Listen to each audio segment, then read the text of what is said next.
Hello, I'm Dr. Amber Love Johnson, and this is the EduCurious Podcast, where we highlight exceptional educators and dive deep into complex issues. Today's guest is Jon Corippo, creator and founder of EduProtocols. Welcome to the show. Thank you for having me. Love it. So, I got to meet you in person recently, and it was amazing. You are such a superstar.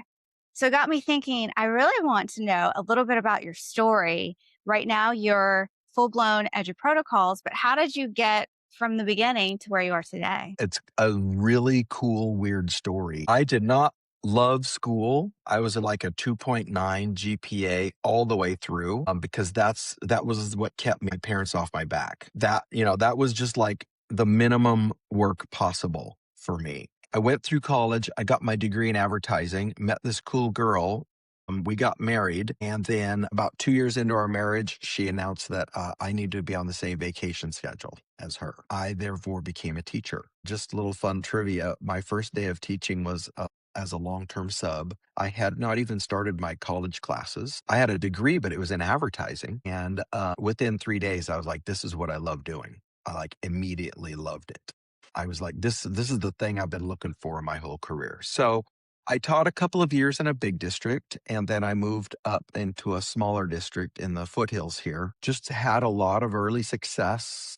I was doing IT stuff, and I was helping with site council and all those kinds of things that happen at schools. And probably my first big moment, though, was I started realizing that I was working really hard and not getting results. I liked the work, but I can remember very clearly in the fall of 2000 or 1999 having about 1,700 papers to grade because I had 80 kids times 20 pages, right? You just do the math. And I had all these packets, and I was like, I can't do this part for 30 years. I can do the rest of it, but I can't just sit and correct stuff every night. And then I wasn't loving how my students were on a bell curve, right? So the kids that got D's always got D's, and the kids that got A's always got A's. And I didn't feel like I was changing anything. So I started experimenting with different pedagogical practices.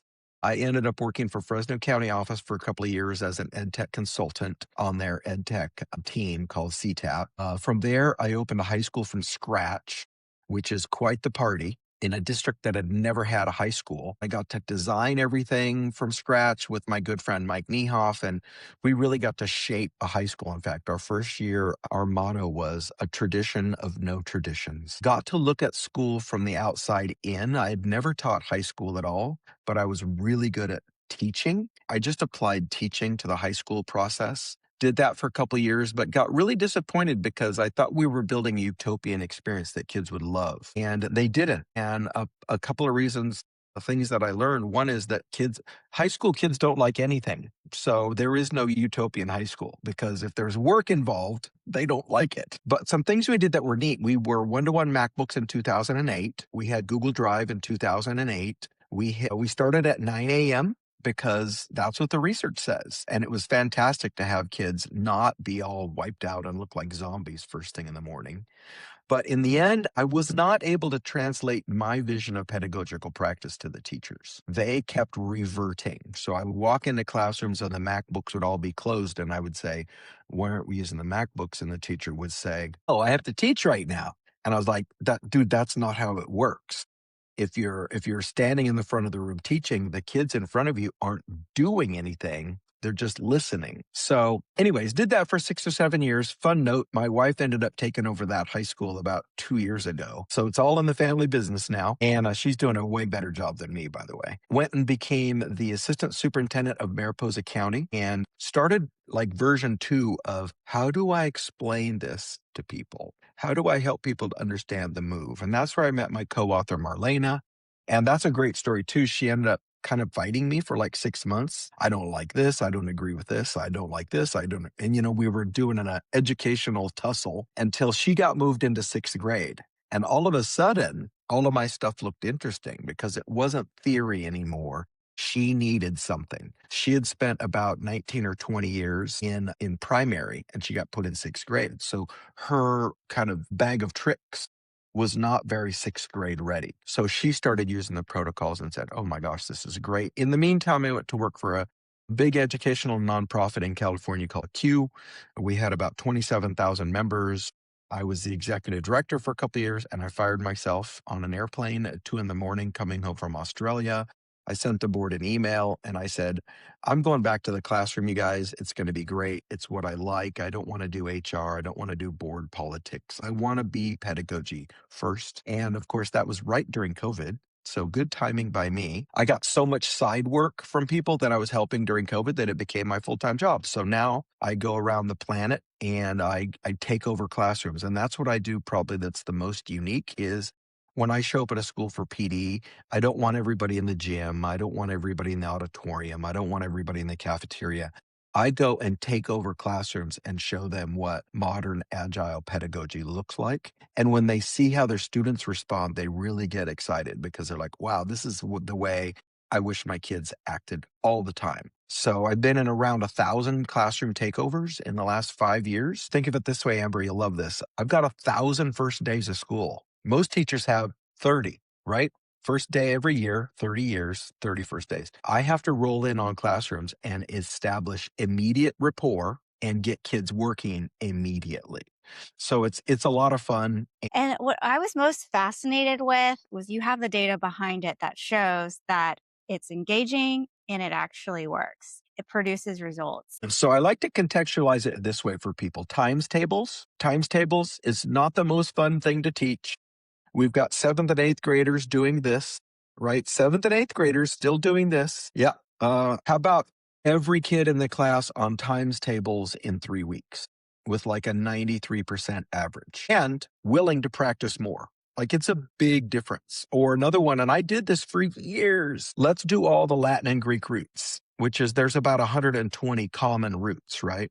Why is that a big deal? Syllabication, fluency, decoding, affixes. There's a lot going on if you know your Latin roots, right? It's really powerful. I used to take 26 weeks to do that. That's most of the year, correct? Well, guess what? I can get kids through 100 Latin roots in 2 weeks. And the way that we do that is we change the tempo of things. So for example, with the times tables, classically teachers will do this week is the 2s, this week is the 3s, this week is the 4s, this week is the 5s. That means a minimum of 10 weeks just to see everything. So now I start with 2, 3, 4, 5, and we use online tools like GimKit and BlueKit, and my favorite is 99 Math. But we start with 2, 3, 4, 5.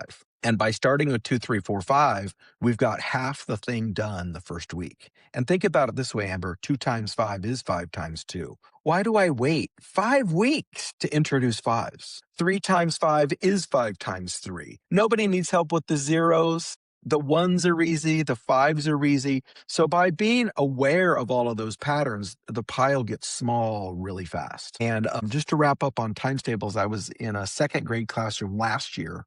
This teacher had about 2 weeks to go. It was like May 15th, right? They've got 2.5 weeks to go. And I say, okay, how are we on times tables? And the teacher goes, oh my gosh, John, we are 2nd grade. We don't do times tables. And I said, they do times tables in 2.5 weeks. 2.5 weeks from now, they start times tables. There is not this clear chop between 2nd and 3rd for them. They're worried about times tables, right? So I said, let's crank up 99 Math and do the 2s and just see what happened. Amber, 94% right on the first try. So what if we spent the next 2.5 weeks getting as good as we could at times tables to reduce the kids' cognitive concern about the upcoming year? What if kids could roll into 3rd grade with at least a handle on 2 through 5?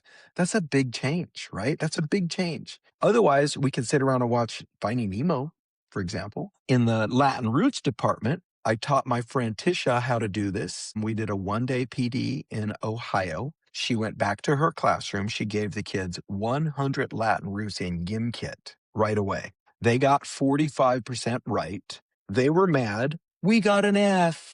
This is horrible. Why are you so mean to us? And she did exactly what I taught her. It's the first day and we're halfway done. We got halfway on the first day. So they went and played again the next day, and they played again the next day, and they played it. They were at 82% on Friday of the first week. And now the kids are like, dude, we can do this. We are close. Within 2 weeks, she had gotten 92% class average on 100 Latin roots. And here's why that matters. If every kid knows all their Latin roots before September, how are our reading behaviors all year long? See, the problem with dragging it out over 26 or 28 weeks is the kids don't see the change. There's not a quantum leap in growth. The kids see it as just another week of doing packets. I'm not bought into it. I don't think my teacher's good. This isn't going to help. So that process we use is called the fast and the curious, where we just give the kids questions and they get in there. And you played that in the opening session at Legoland.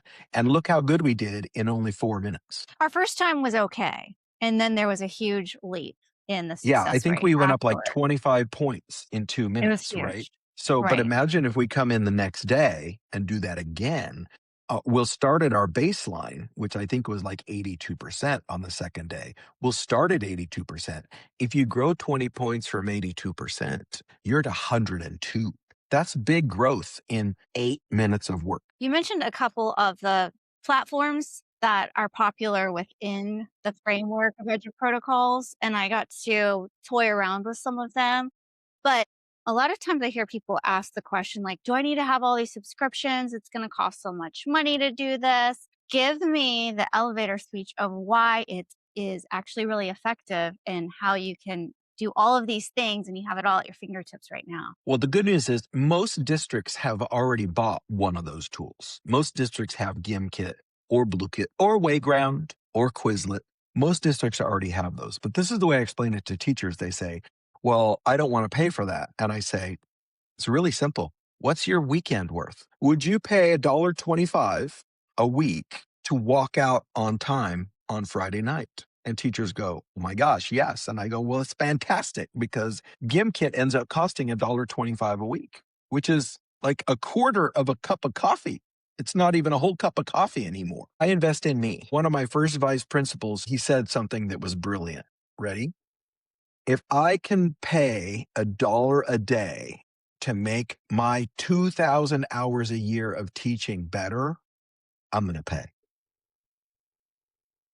It's that simple. This is back in the days when people were wondering if they should buy their own laptop or not, and they were $1,500. And he goes, you guys, you're at work 1,500 to 1,800 hours a month. Would you pay $1 an hour to be dramatically more impactful in your teaching? And we were like, dude, when you put it that way, yeah, I'm totally down. It totally makes sense. You'll hear teachers say, I shouldn't have to pay for a PD. You'll hear teachers say, I shouldn't have to pay for this. Those same teachers spent $350 on Cubbies on Amazon. Cubbies are not going to raise your grades, and Cubbies are not going to send you home earlier. The average teacher spends $225 a year on TPT. The ones that are TPT users, on average, they spend $225 a year. So when you look at BlueKit or GimKit, it's $50. And then like Padlet Arcade is totally free. Some of it is just kind of getting out of your way a little bit in terms of what you could do. I remember a day, I'm old enough to remember people saying, Sonny, I will never pay $5 for a cup of coffee. Well, how did that end? And I never thought I would pay $9 for a bottle of water at a concert. But when you're thirsty, you just give them the card. So I'm just applying that logic to my career. It's not a bottomless pit. I'm a cheapskate. I will get away with the free things that I can. But there's a few things, if it makes a big difference, yeah, I'm going to get in on it.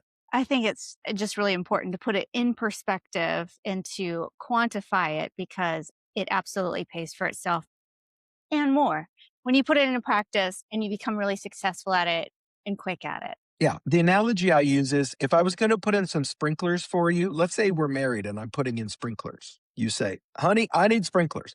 I could do that with a spoon. I could get a spoon and I could dig those trenches, correct? I could do that. Or I could get a trenching shovel, which is a skinny shovel, which means it digs the trench just the size of the pipe.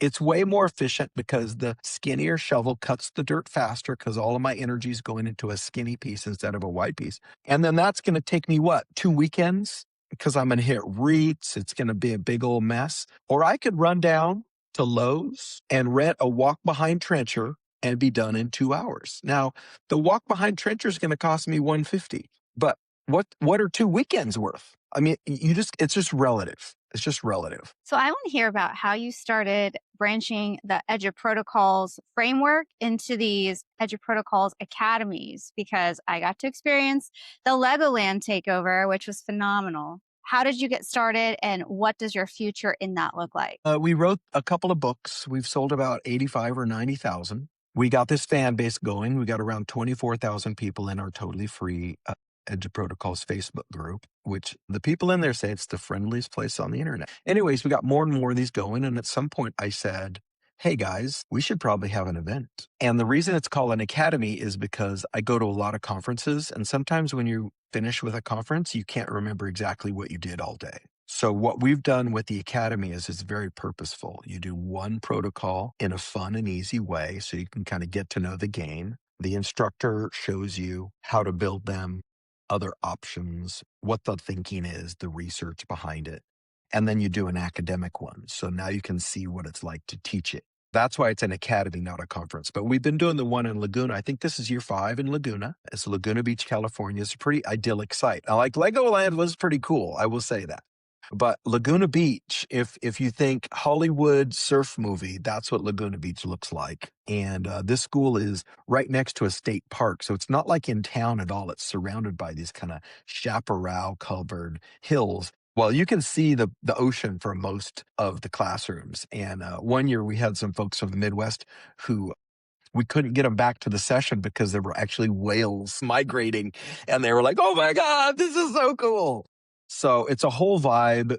We don't have a coffee truck in the morning. We have like 3 baristas, like literally making you fresh coffee. We have ice cream at the 2:00 break. There's a rumor that we're going to have the In-N-Out burger truck there for lunch this year. So we really do it up with people and we really make it fun, but it's also about coming away with very specific skills. And I would love to hear how you liked that format, having just gone to an academy, where it's not just people saying, this is cool, this is cool, this is cool. You could do this, you could do this, you could do this. It's like, we are going to do this together. We're going to sit down and learn this and do it. And when you leave, you'll have an actual construct of your own. How did you like that part? I'm going to be building out my gifted curriculum and retooling it this summer. And I already have ideas of the exact academies I sat in and how to apply whatever framework to a different unit study in my gifted curriculum, like the battleship interactive one that Justin did, and putting that over and making highlighting and annotating text fun, or the one the Fast and the Furious, really just having that as bell work type stuff to get my kids excited. They're used to being super high achieving. So now let's make that achievement engaging and fun and enjoyable. So there's actually 4 different elements that I'm already planning on using. And I signed up for the 99 math. Snorkel blew me away. I never had used it before. Gimkit, I'm going to test out. I'm familiar with Kahoot. I used to teach 3rd grade years ago and my kids loved it. So it's just, I'm going, okay, I'm familiar with that. How can I learn one more thing slowly? That was the part that originally I was nervous about, was like, how do I learn all of this and become like another person? I don't have to. I just have to get a little bit better and learn something a little bit different and keep on using the same tools, but refining that and having new tools in my tool set once I feel comfortable. I'm stoked about it. Yeah. And see, that's what people like, because I've been going to conferences for a long time, right? And people, they're like, look at this tool. Wouldn't it be cool if we, but then when I go to my classroom, I've got to figure out how to make that work. This is another big EduProtocols concept, is they work with any subject. They work with any grade level. So when people say, hey, I'm doing a unit on the things they carried, I'm like, no problem. Vocab, fast and curious. Reading comprehension, sketch and tell out. Review for the quiz, battleship thin slide. But what if I'm reading in 1984? Guess what I'm going to say? Vocab, fast and curious. Reading comprehension, sketch and tell out. Review for the quiz or annotate text, battleship thin slide. So you're using the same frameworks over and over again. The creative part is what I ask the kids to work on. So maybe instead of just reviewing text from the things they carried, maybe we're reviewing a blog about it. And maybe the blog is exploring themes.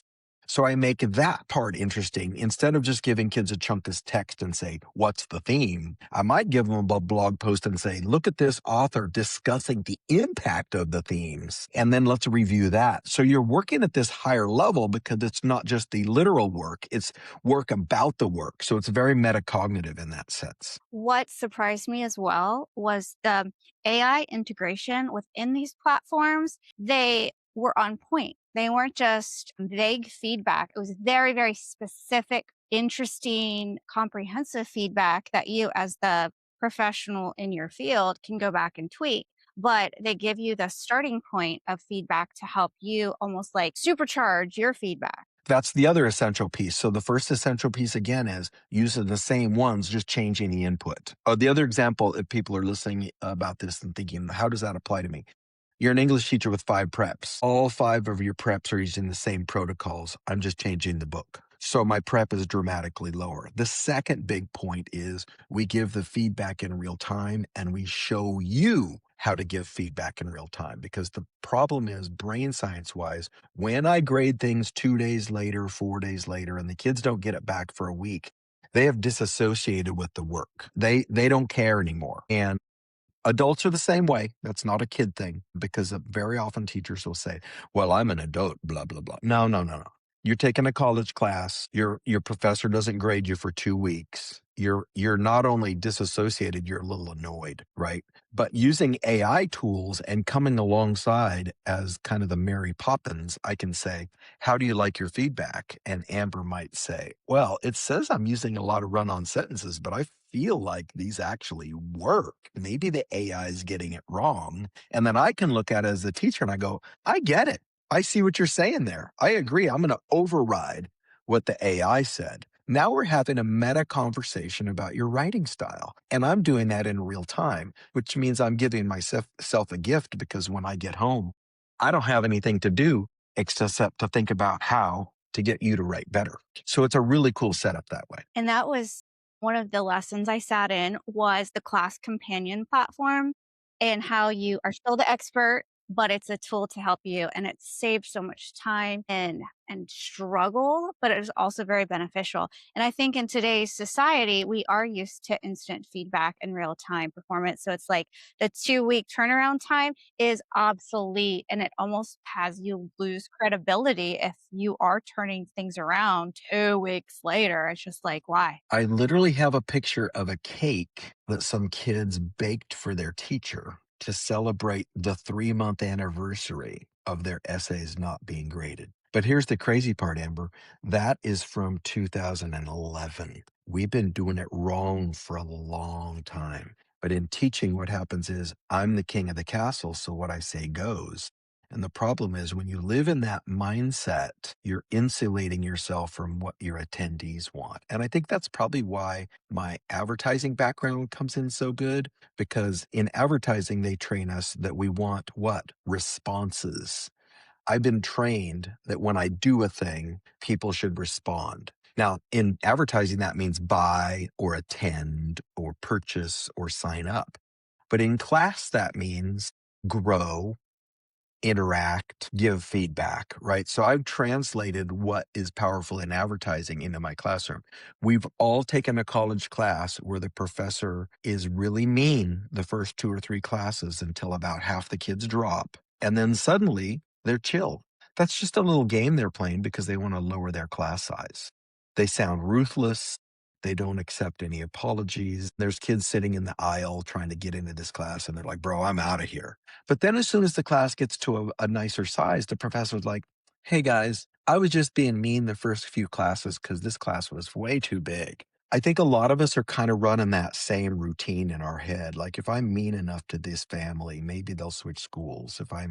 If I'm tough enough on this kid, maybe he'll want it to be in a different class. I don't think people necessarily say that out loud, but I'm telling you right now, in 19 years in the classroom, I ended up getting kids from other classes that felt unwanted in the classes they were in. So I can only make a certain amount of inference on why every year, Amber, my classes get bigger. Every year. If you start my class with 24 kids at the beginning of the year, I'll have 28 at the end.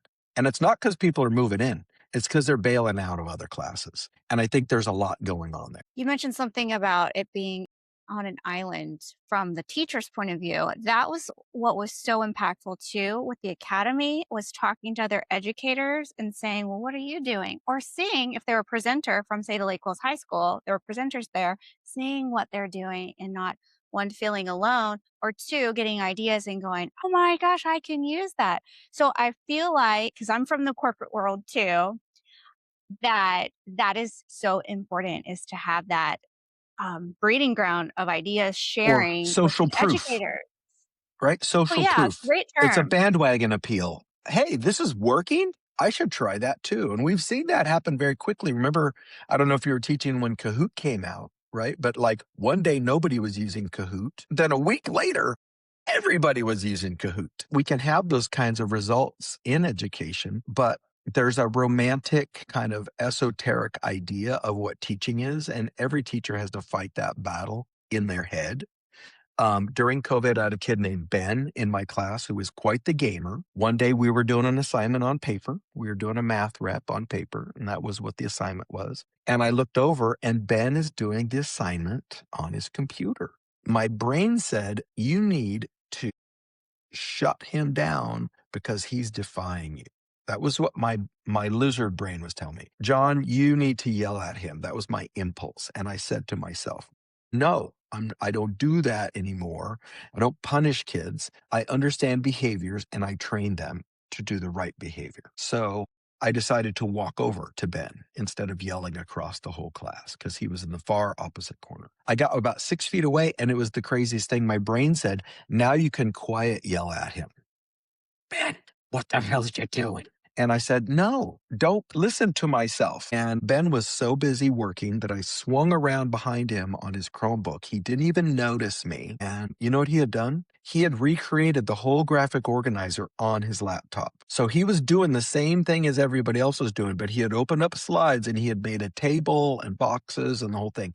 He had recreated it on his laptop. And I go, Ben, I thought we were going to be on paper today. What's up? And he goes, well, I lost my pen. And you get so upset and sad when I lose my pen. I didn't want to make you mad. So think about that for a second. Second year teaching me would have yelled at him and made an enemy out of him. 19-year teacher knew to engage him as a person instead of dehumanize him by throwing lightning bolts like Zeus from 30 feet away, which would also do what? Offend the other kids. The other kids, they would go to Ben at recess and go, dude, what'd you do?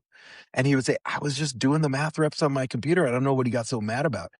I'm undermining my own authority when I do those kinds of behaviors. And it took me almost a decade to untrain myself. So apologies to the kids that I had for my first 8 years, because I had to literally deprogram myself away from those behaviors. I'm in a pretty good sized TikTok discussion right now, but kids need to be punished. And I said, no, they don't. I need to train them to be better. And then they say, parents should be training them at home. Dude, who does that in football? Who does that in soccer? The coach trains you for the behaviors they want in soccer. What if you're a football player raised by a single mom? How much football training do you have to get to football? The coach does that, not the mom. So that doesn't even make sense. And then my favorite one, somebody said, if you don't hold them accountable in school, they could end up in prison, which sounds sensible, right? If you make bad decisions, you could end up in prison. And I said, how do you explain the fact that the United States has the largest percent of its population in prison already when we've been punishing kids pretty actively? So how do you explain that? So using your own logic, right? Using your own logic, we shouldn't have that many people in prison.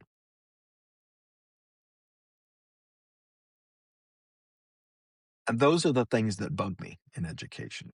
Well, it takes somebody brave to say, maybe I was doing it, not the best way, and I'm ready to change and reframe it, because when you know better, you do better, hopefully. And now we have so many tools and so much out there resource wise. Now, the other argument that you've addressed before, but I think we need to hear it again, is all the parents or professionals saying we have too much screen time. That's going to rot their brains. Okay, what do you say to that? It's pretty concise. If I take away all the Chromebooks and iPads, theoretically, I've solved the screen time problem, correct? But let's look forward. What am I going to do when there's no screens? I'm going to be handing out packets. I'm going to give kids packets. It's going to be, here's your Latin roots packet. Here's your ancient Egyptian packet. It'll all be packets. Tell me how filling in the blanks isn't screen time. What people are objecting to in screen time is things like test preparation tools and platforms that districts spend a lot of money on. And then they tell the teachers, you've got to do this for 45 minutes a day, every day, all year long. And all the kids are basically doing is an online Scantron. That is a horrible misuse of a Chromebook or an iPad. In EduProtocols, kids are making things from scratch. They are writing things on their own. They are voting on each other's writing. They are presenting. My kids present probably between 3 and 5 times a day. That would be every kid. Our kids are doing a lot of what you call the 4 C's. There's a lot of collaboration. That means kids working with kids. I did that with you guys where we had 2 people on one computer.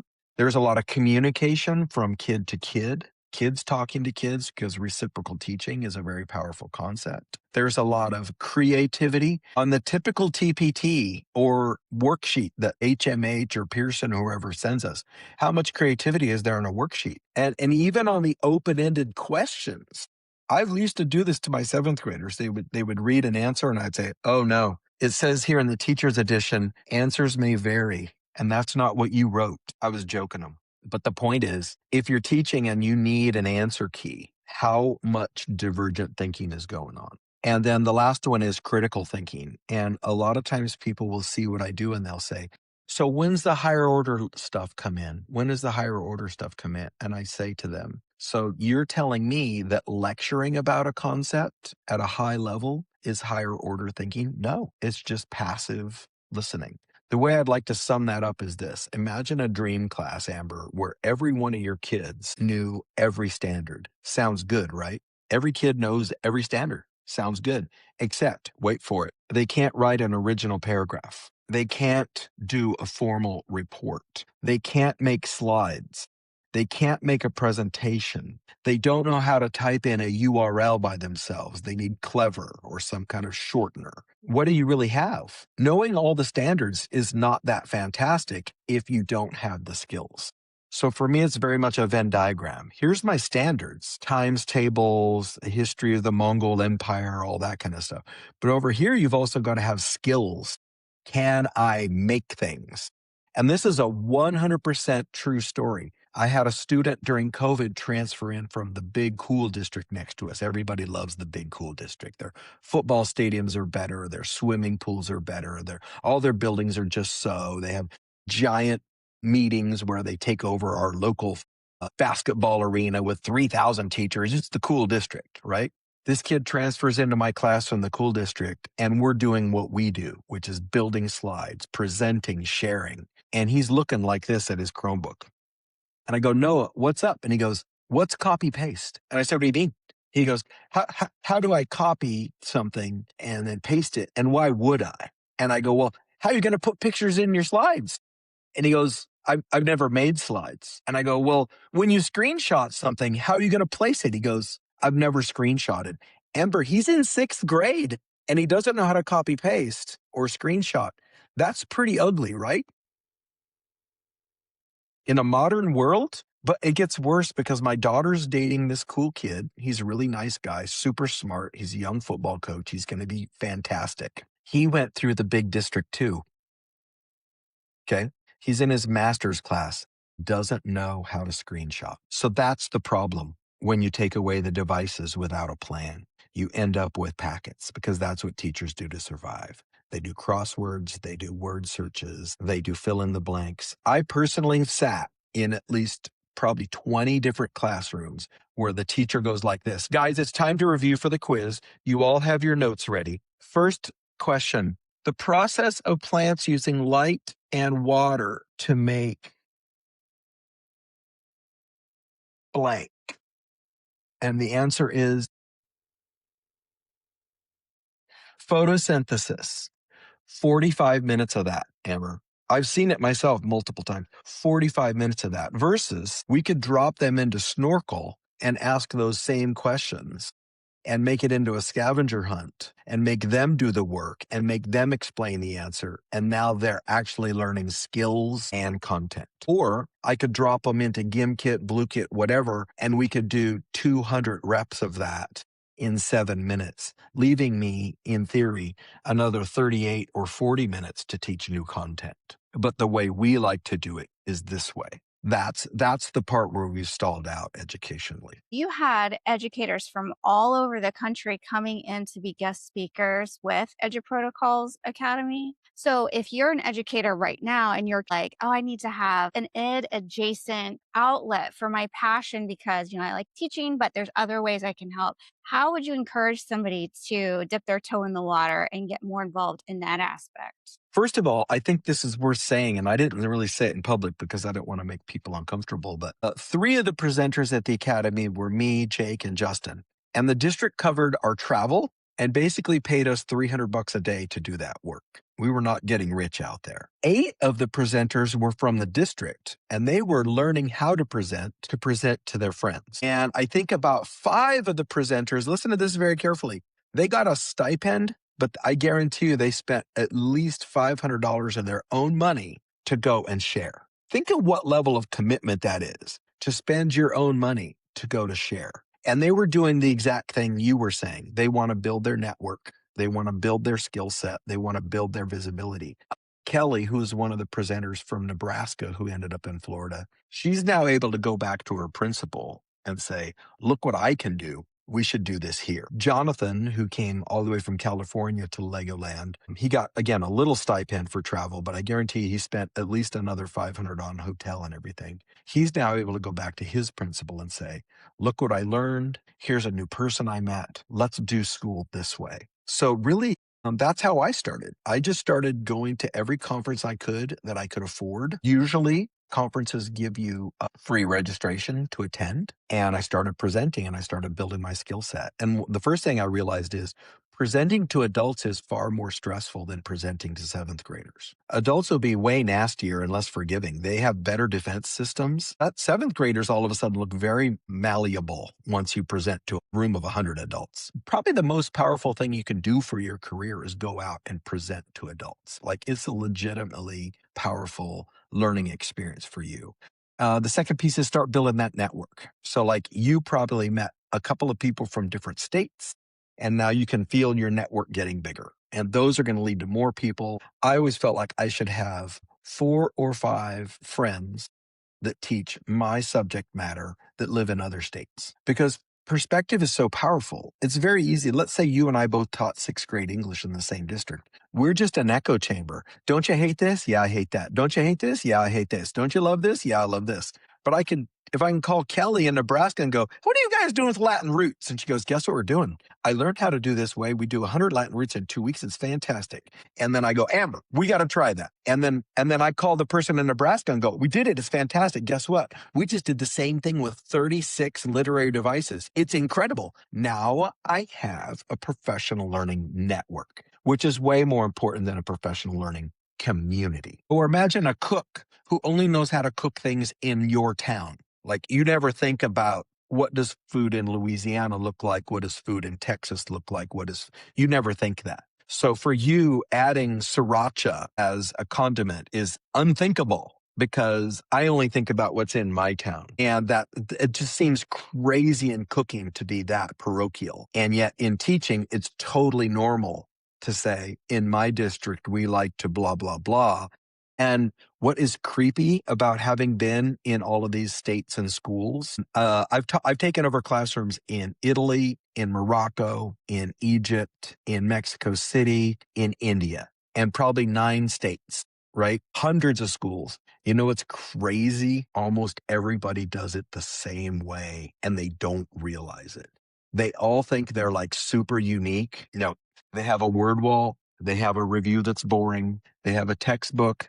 They make the kids do the packet. The basic flow is mind-numbingly the same everywhere. And people just don't realize it because they only live in their little bubble. I was in Cairo. I took a picture of a classroom. I sent it to a bunch of my friends. I said, what country am I in? They couldn't tell I was in Egypt. because the classroom looked like third grade everywhere. And I think that should get people's attention because we do not create in teaching at the same level that we do our Pinterest board for our new bedroom decor. We do not create in teaching at the same level we do when we're planning our kids' wedding rehearsal dinner. We do not create in teaching at the same level that we do with our pets or our dogs. In school, we just see this monoculture. We keep repeating the same mistakes. And then the paradox is, then we start getting mad because the kids don't like it, but the kids have been getting the same thing for 6 years and it's getting old. And then we start blaming the kids, and that is a really slippery slope when you're blaming the kids. That gets messy really fast because when you're blaming the people that you're trying to grow for a lack of success, they are not going to respond the way you want. It's a lot easier to blame than to change how we do things. Yep.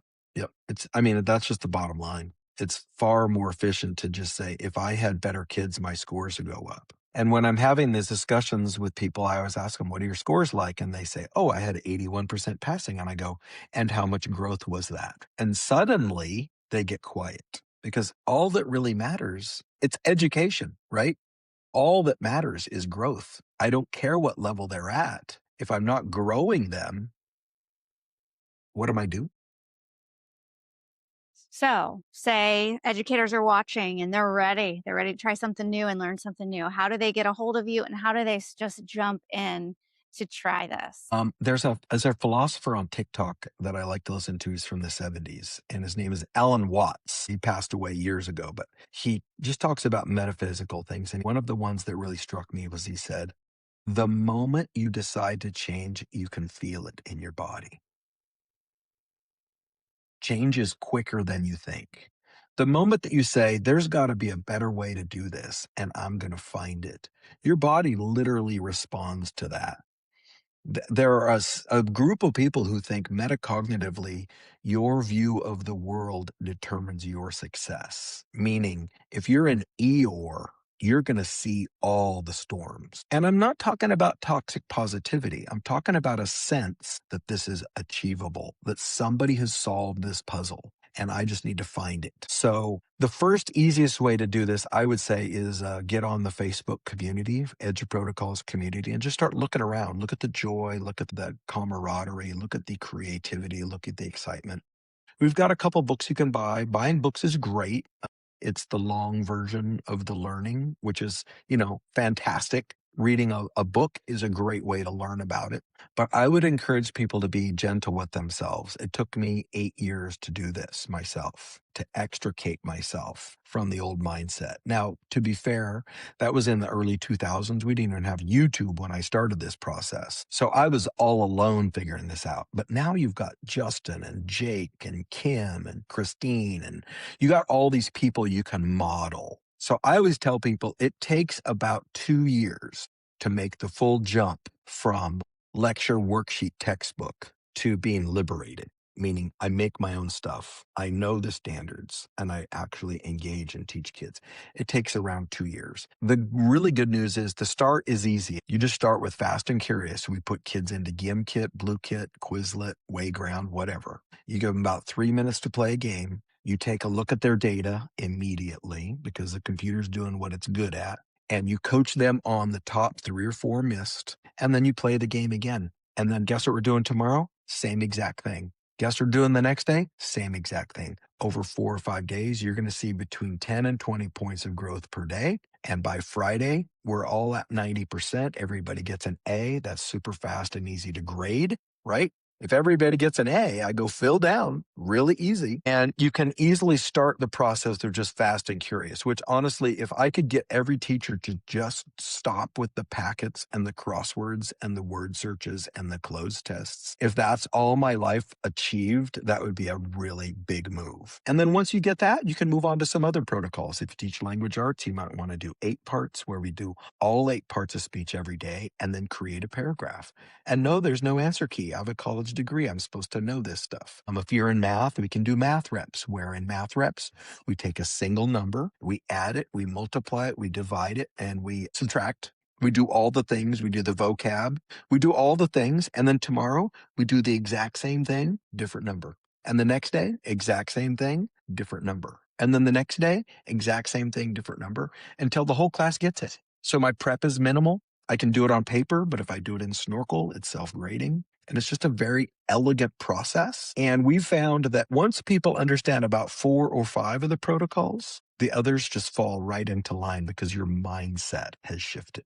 The way you see the problem is different. The year that I went back and taught during COVID, so that was 2020 and 2021, most of the year I only used about eight protocols. There's over 100. And for most of the year, I used about 8 or 9. And it was fine. It was great. And I doubled my language arts scores and I quadrupled my math scores. If we were getting that nationwide, nobody'd be complaining about screen time, because I think the background of screen time is 2 things. Teachers aren't seeing results, parents aren't seeing results. And that's why they're mad. And they think that if we go back to paper, everything will be fine, except I got one problem with that. And I tell people this, dude, I was alive in the 70s. It wasn't that great. The paper part was not that fantastic. And if you're not sure, check out the grammar skills of 50-somethings on Facebook. They're not that spectacular. They use the word seen incorrectly. They love run-on sentences. Tell me I'm wrong. If scientifically speaking, the 70s were so fantastic, everybody, my age group would get your and your, right? If it was that great, everybody would get your and your. But we don't, because we're just human kids in school doing worksheets. And we did fine, but it wasn't so much better than what the kids are doing today. The big mistake is when we sit kids down at digital scantrons and they just push buttons and there's never any feedback. That's what people are mad about. Kids aren't getting better and kids don't love it. But in my day, we didn't have Yelp. You just had to take it. You just had to sit there and take it. And nowadays kids don't. They will tell you, I do not like this. And the way they will tell you they do not like it is they will stop working. And they have figured out that when they stop working, we cannot stop them. There's nothing we can do about it. Well, thank you. It's been great. Loved having you on the show. So whether you're a teacher, a parent, or EduCurious, join the community as we explore various educational topics and learn from each other. We will see you next time.